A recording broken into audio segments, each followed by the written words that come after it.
So what is economism?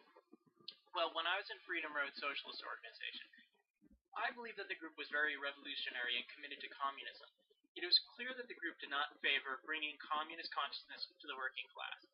Rather, the group just sought to work on whatever little reforms they could gain in the hopes that eventually positive change would result. They had no hope in bringing consciousness to the working class, despite claims to the contrary. On reflection, it was clear to me that Freedom Road was very much a group influenced by economism. Economism was a trend, or is a trend, that denied that conscious intervention by socialists could have any effect on politics, and in theory it is characterized by determinism. Economism was condemned by Lenin, Lukács, and Gramsci. By going over their objections, it is my hope that not just to expose what this trend means, but to see what alternatives these theorists propose. Lenin was a fervent advocate of socialist revolution. He believed that the masses could achieve it. Despite the detractors over the years, Lars Lee has unearthed Lenin's boundless faith in revolution by the masses. His work is the starting point for this section. Lenin believed that the fusion of socialist theory and the labor movement was natural.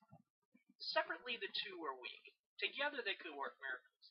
In this, Lenin followed in the footsteps of Karl Kautsky and the mainstream of the socialist movement at the end of the last century.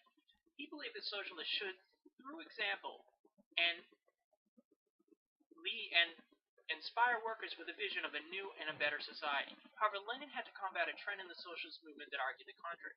These were the economists, who believed that socialists shouldn't preach socialism. They didn't believe that the socialist message would have an effect on the workers. For the economists in Russia, they tried to limit the struggle of the workers to the economic sphere, i.e., trade union struggles, which are seen as separate from political struggles. Yet Lenin's own activity in St. Petersburg, covered in my video, Lenin and the Mass Line, it showed him the contrary. The masses were awakening to struggle throughout Russia. In St. Petersburg, while workers were awakening to spontaneous struggle, the socialist leaders were lagging behind the masses. Lenin admonished socialist leaders to preach the socialist message to the workers, to not let the masses strictly focus on the economic struggle. For the economists, the economic struggle was the natural purview of the workers, since politics could have no effect. Politics should be left to the bourgeoisie, who would bring about political freedoms. Workers would support the bourgeoisie. Yet as the workers struggled, their awakening frightened the bourgeoisie, who shrunk from fighting for democracy. For Lenin, it was clear that the workers had to be hegemonic in the struggle for freedom, since the bourgeoisie was not up to the challenge. As Lenin saw the lay of the land in 1890 St. Petersburg, the workers were awakening to struggle. They were striking and quickly found themselves in conflict with the czarist state. This awakening was at an elementary level, and Lenin believed that it could be diverted to a conscious level. This was the task of socialist organizers. They could inspire the workers who were awakening. After all, considering the conditions of workers, Lenin knew that the socialist message would be heeded. As Lars T. Lee put it, Lenin's indefeatable energy is fueled by a confident belief in the coming Great Awakening. If socialist activists preach their message, the workers will respond enthusiastically. To put it succinctly, activists are needed and will be heeded. Lenin had boundless faith in the masses, believing that despite the long struggles ahead, many of which would fail, that the masses will learn, gain an experience, and eventually win. As can be seen, Lenin's views were in direct contrast to the economists, who believed that the masses can't be diverted from spontaneous economic struggle by socialist leaders. Lenin very much placed his faith in the workers who would break the chains of oppression and in heroic socialist organizers. Lenin's criticisms of economism were echoed by the philosopher George Lukács. He asserted that the most striking division in proletariat class consciousness and the separation of economic struggle from the political one. Marx exposed the fallacy of this split and demonstrated that it is the nature of every economic struggle to develop into a political one, and vice versa. Lukács, furthermore, he argued that the demand that socialism be realized by virtue of immanent laws of economics without recourse to non-economic political intervention, violence, is effectively synonymous with the eternal survival of capitalist society. What Lukács is getting at here is that economism, by splitting class consciousness into economic and political spheres, goes against the grain of Marxism. Also, Lukács says that if we expect history to eventually bring about socialism Without the political struggle of the proletariat, we can effectively be assured that capitalism will last forever. Lukash's view on economism is echoed in many respects by Antonio Gramsci's early writings on the Bolshevik Revolution. Gramsci celebrated the Russian Revolution in a provocative article called The Revolution Against Capital. To Gramsci, the Bolshevik conquest bears witness the canons of historical materialism are not so rigid as might have been and has been thought.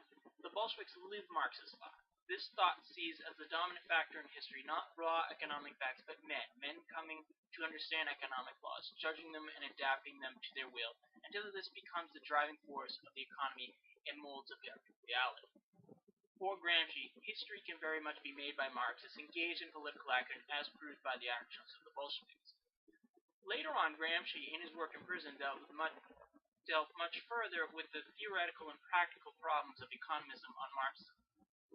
According to Gramsci, economism, or theoretical syndicalism, claims to express the independence and the interest of the working class, yet this independence is sacrificed to the intellectual hegemony of the ruling group, precisely because syndicalism is only an aspect of liberalism, justified by a few mutilated and therefore banal quotations from Marxism. Economism, in claiming to speak for the working class, in fact subordinates it politically to the bourgeoisie through the gloss of Marxist theory. Economism denies that the workers can become conscious of their exploitation and fight to change it. What economism does to Marxist theory is to reduce it to economic determinism, where it is very convenient for many people to believe that they have in their pockets, cheap and with no effort, the whole of history, all political and philosophical wisdom, concentrated in a few formula. Marxism is made lifeless and dry in this way. Marxism becomes, in its theory under economism, is the belief in the fatalistic finalism of a similar character to religious belief, since the favorable conditions are predestined to come into existence, and from these will be determined in a somewhat mysterious way regenerative events, i.e. the revolution. When many people attack Marxism, they are not attacking the vibrant praxis of revolution, but economism. Gramsci reminds economists that Marxism isn't just about the economy, but that appropriate political initiative is always necessary to free economic drive from the tethers of traditional policies. In other words, working class political intervention with conscious socialist theory is necessary. Lenin and Lukács would wholeheartedly agree. In conclusion, what did Lenin, Lukács, and Gramsci propose in the place of economism? They wanted a Marxism that placed its faith in the energies of the masses. The workers who were awakening to struggle would heed the message of communism since it would be needed. That meant political intervention by a party could make a difference.